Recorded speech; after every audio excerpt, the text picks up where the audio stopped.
Hello everyone, welcome to Sanmarga classes. ನಕ್ಷೆಗಳ ಪರಿಚಯ ಅಧ್ಯಾಯದ 21ನೇ ಪ್ರಶ್ನೆಯನ್ನ ಗಮನಿಸಿ.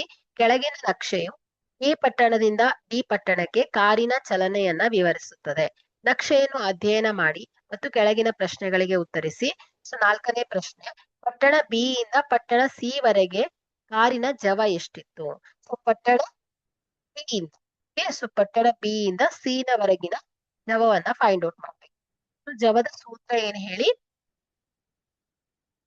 ಜವ is equal to distance divided by time. So ಇಲ್ಲಿ ಡಿಸ್ಟನ್ಸ್ ಬಿ ಇಂದ ಸಿ ಗೆ ಇರುವಂತಹ ಡಿಸ್ಟನ್ಸ್ ಎಷ್ಟು? 150ರಿಂದ 250 ಅಂದ್ರೆ ಕಿಲೋಮೀಟರ್ ಡಿಸ್ಟನ್ಸ್.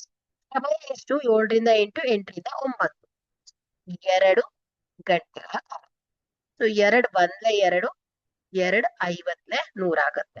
ಸೊ ಹಾಗಾದ್ರೆ 50 ಕಿಲೋಮೀಟರ್ ಪ್ರತಿ ಗಂಟೆ